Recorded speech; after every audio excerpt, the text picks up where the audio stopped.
Hello, Charles. As I mentioned, Beijing's reporting 1 million vaccinations as part of an emergency use program.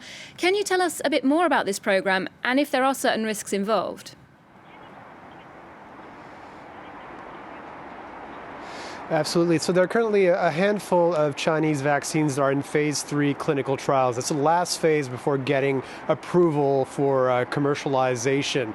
But some of these vaccines have been given a limited approval by the authorities to be used on what they consider to be selected groups, selected populations. So what this means is that some groups that are considered to be high risk by Chinese authorities can get the vaccine. And this means for a large chunk of those people, this is people who are going abroad, who are leaving China. This could be diplomats, construction workers, or students, for instance. And this is because there are currently not that many locally transmitted cases of COVID-19.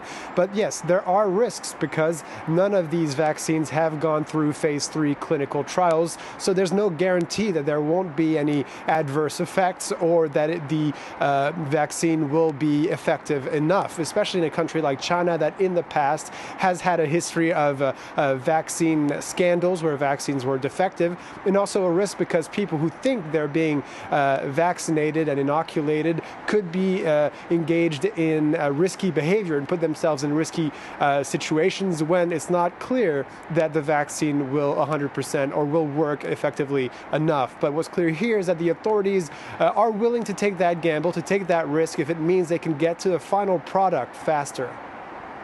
Well, this is certainly happening earlier than here in Europe, that vaccination program. Does it mean that China's in the lead when it comes to the global race for a COVID-19 shot?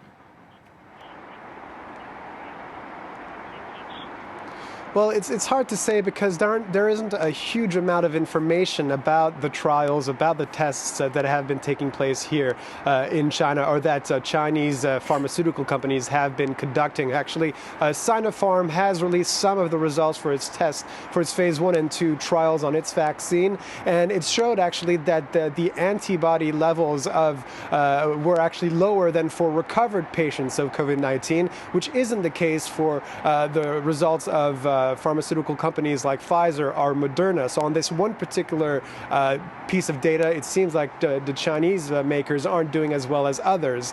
But there are other aspects to this. For instance, China has a huge distribution capability with the fact that supply chains for the medical industry are often based in China. And also China has joined the COVAX initiative led by the World Health Organization to ensure a global fair distribution of COVID-19 vaccines around the world. So they have deals with Brazil, with Indonesia.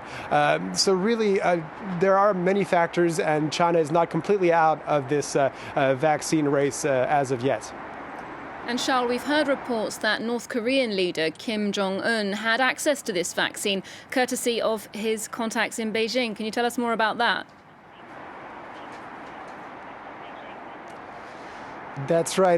This is a report that came out this Tuesday, just based on one U.S.-based analyst citing two anonymous Japanese intelligence sources. So we have to obviously take this information with a grain of salt, this information that the North Korean leader has taken a Chinese experimental vaccine, as well as his family and high-ranking North Korean leaders. The Chinese spokesperson for the Ministry of Foreign Affairs here has neither denied nor confirmed this information. So, I mean, 1 million people have taken an experimental vaccine here in China, including high-ranking Chinese officials. So, why not North Korean ones? That would be one argument for those saying that this is a plausible information. But others also saying here that this is a huge risk for a head of state like North Korea to take on an experimental vaccine from another country, even if that country is North Korea's only ally. So again, we need to take these informations with a huge grain of salt. Thank you very much, Charles Pellegrin, reporting for us there from Beijing.